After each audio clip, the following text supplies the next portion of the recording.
Hello everyone, welcome back to another episode of Artfully Yours, where we do all things art related. Today we will be diving into the world of abstraction and painting, which of course involves a lot of visual storytelling as well as creativity.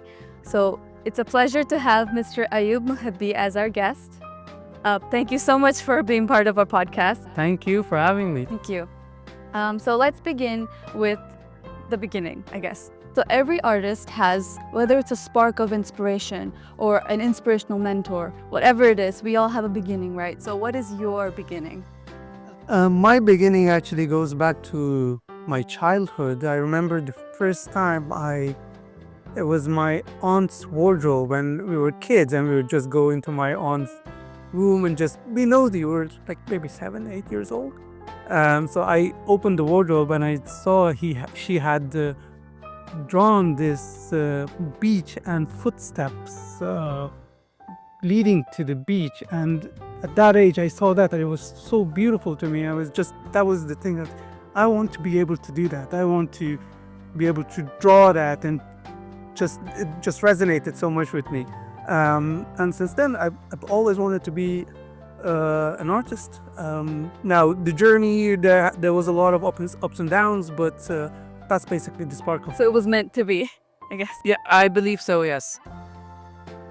So in terms of schooling or formal education, do you think those elements took part in you developing as an artist, or were you something so different in school and you did not expect this? No, I did completely different. I went into accounting, surprisingly. So I, after high school, I did some drawing in high school, but then when I started university, I put that aside, assuming or thinking that maybe that's not something that I could make a living off. So I went into the business world and did actually study here in American University in Dubai, studied business administration with a focus in accounting, and got my bachelor's degree here, went to the family business, then did my master's again in business development. But there was always this thing at the back of my head that this is what I need to do, which was painting, and I love painting.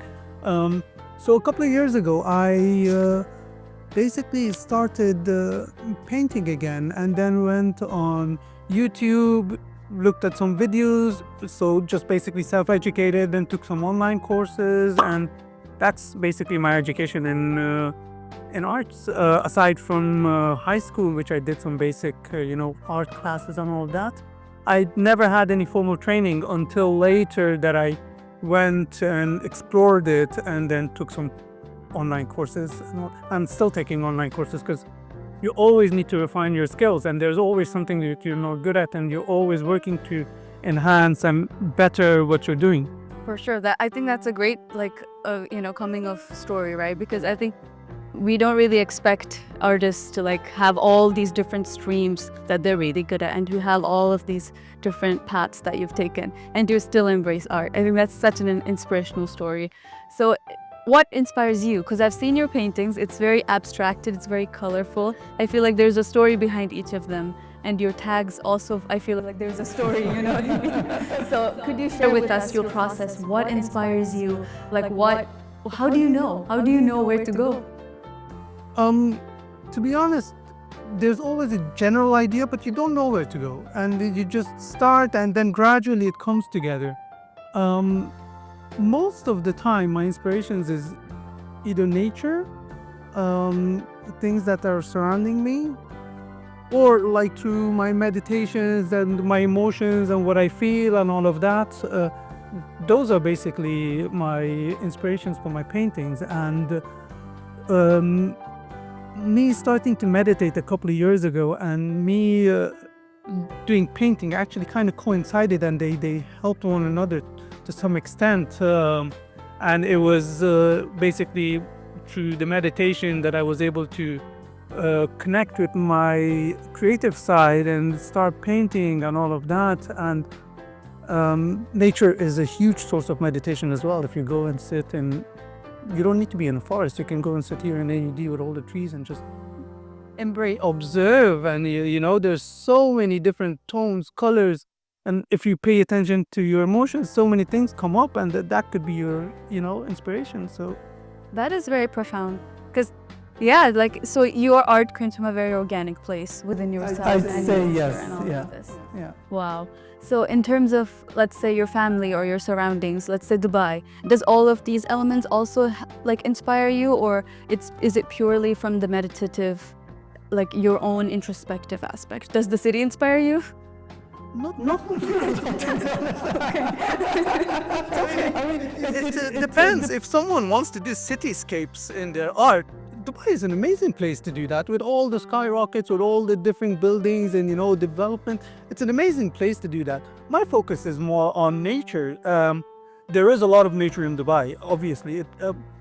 You see, it depends on how you define nature. People say Dubai doesn't have nature, but Dubai has a lot of nature. Desert is a huge source of nature.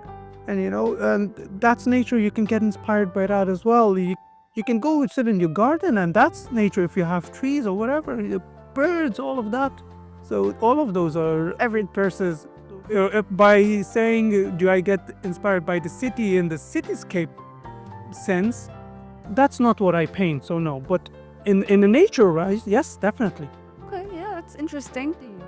So in terms of, currently we have the rise of AI, and Dubai is such an advanced hub for all of these things, for art as well as technology.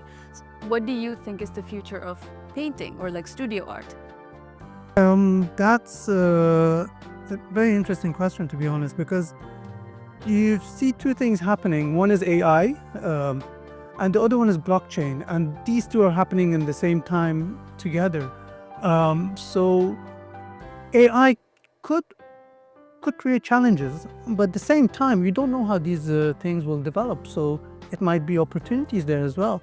On the other side, the blockchain, what's happening is you have NFTs, non-fungible tokens, and for the first time in history, artists are being able to get royalties on the second-hand, third-hand, fourth-hand sales. So that's an interesting thing. Now we'll have to wait and see how things play out in 10, 15 years. It's all a speculation at this time, but yeah, AI, very interesting things are happening there. Whether it will be a challenge or an opportunity, we'll have to wait. And on the other side, blockchain as well, we will have to wait and see how these play out.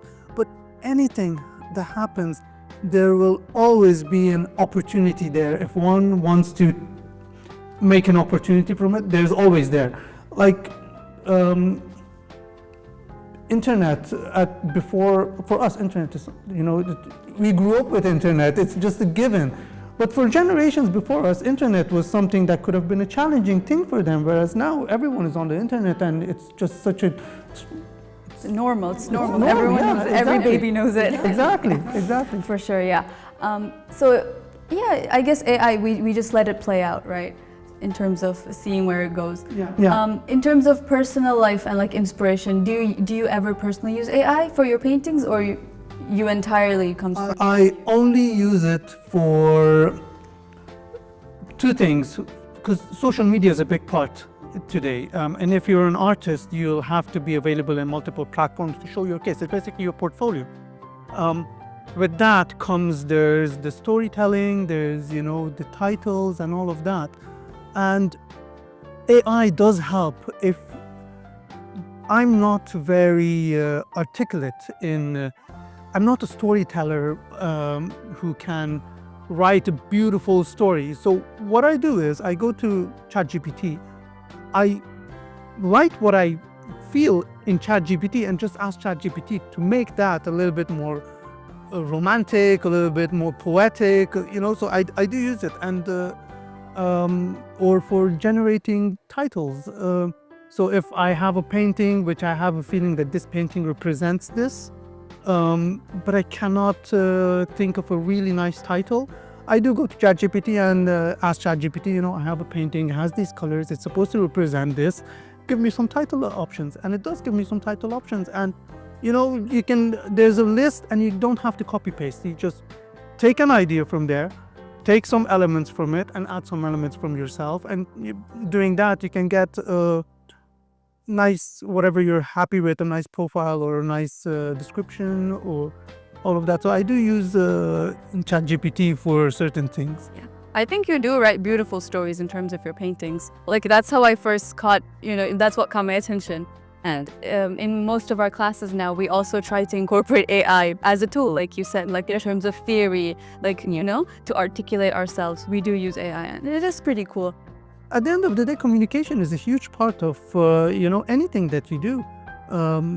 The way you communicate your story, the way you communicate what you want to say, and how attractive that is to the people who are going and viewing it, that plays an important role. Like you said, that if it wasn't for the things that was written, you might have not gotten attracted to my profile.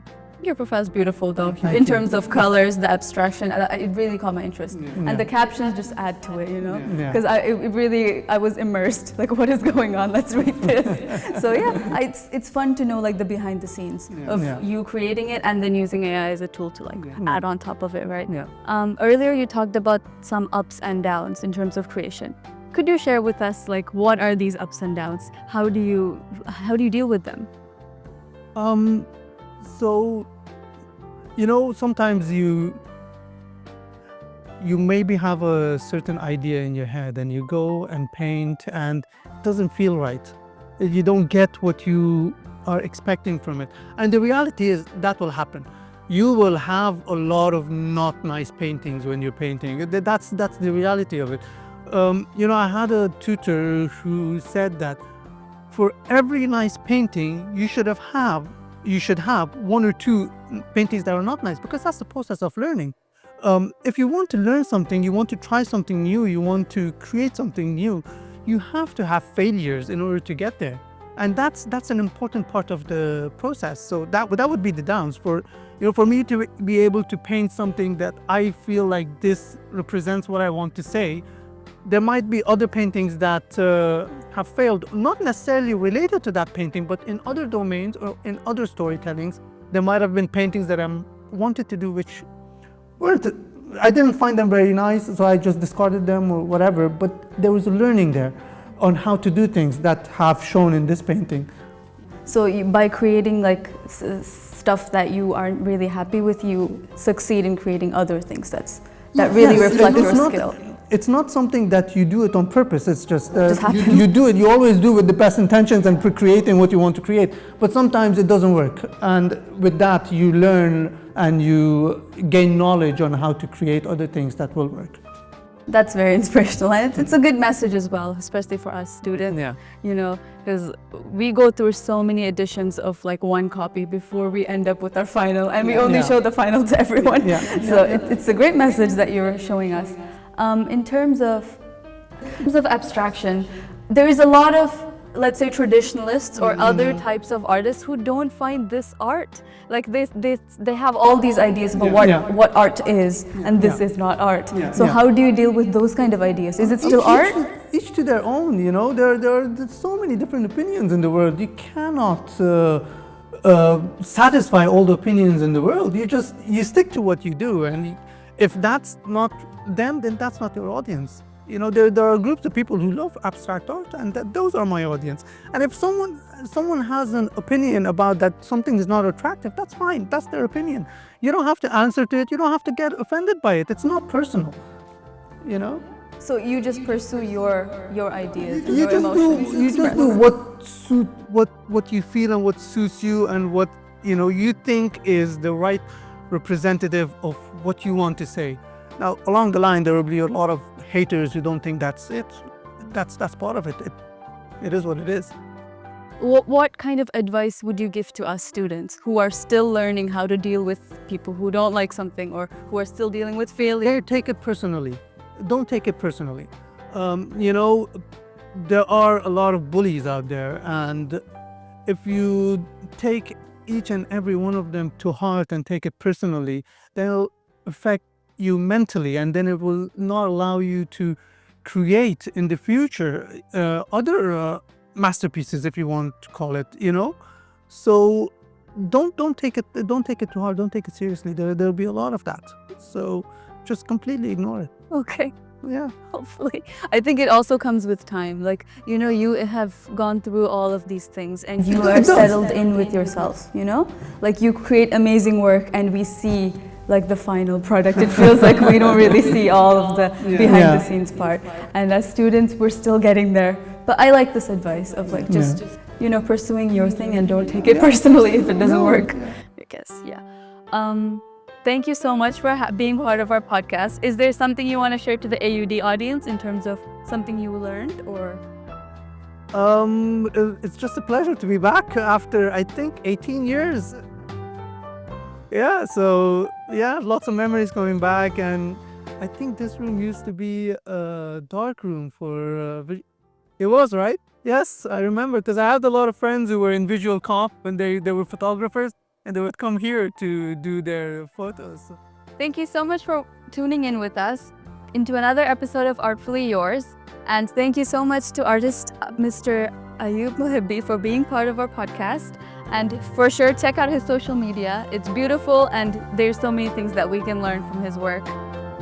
So stay creative and hopefully this conversation was fulfilling for you guys and you have fun watching it as much as we had fun creating it. And